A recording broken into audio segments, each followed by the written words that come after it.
Heute habe ich mir irgendwie Gedanken darüber gemacht, dass man eigentlich nie weiß, wann es das letzte Mal von etwas ist. Ich wusste zum Beispiel damals nicht, dass es die letzte Übernachtung sein wird mit meinen Cousinen und Cousins. Auch nicht, dass wir das letzte Mal alle an einem Tisch sitzen und zusammen lachen und essen. Ich wusste auch zum Beispiel nicht, dass es die letzte Umarmung meiner Oma sein wird und dass mein Opa ein paar Monate nach ihr versterben wird. Und tatsächlich gehen mir die kleinsten Dinge nicht aus dem Kopf, wie zum Beispiel das Quietschen der Türklinke, wenn man bei ihnen reingekommen ist.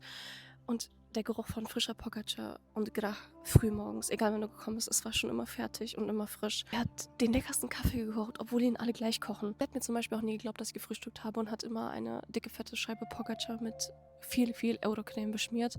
Und das war einfach das Leckerste überhaupt. Da kann nichts auf dieser Welt mithalten. Damals in dem Moment war das alles normal für mich und heute würde ich alles dafür geben, diesen Moment nochmal zu genießen. Seit meine Oma und Opa nicht mehr sind, haben irgendwie ironischerweise alle geheiratet und mittlerweile manche auch Kinder bekommen. Und es ist keiner mehr in dem Dorf, außer mein Mann und ich. Wir haben da noch ein Haus, aber auch nicht in dem Teil, wo sie gewohnt haben.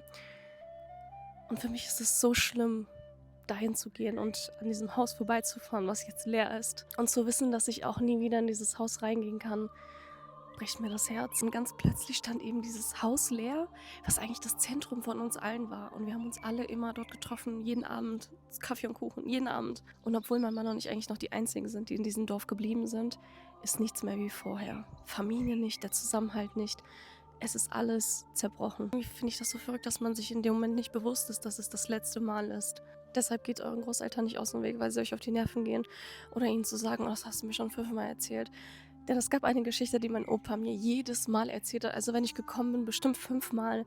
Und zwar, wo ich klein war, haben die noch in Kassel gelebt. Und wenn wir spazieren gegangen sind, habe ich immer die ganzen Tore zugemacht von den Leuten, weil mir das so auf die Nerven gegangen ist, dass sie das offen lassen.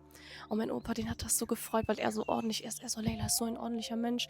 Und ich liebe das an ihr. Und sie hat alle immer zugemacht und hat sich aufgeregt. Er hat mir das jedes Mal aufs Neue erzählt und ich würde alles dafür geben, dass er mir diese Geschichte noch einmal erzählt. Also seid nicht genervt, wenn eure Großeltern euch eine und dieselbe Sache 15 Mal erzählen, weil irgendwann sind es genau die Dinge, die euch fehlen werden im Leben. Und diese Gedanken wollte ich einfach nur mal kurz teilen.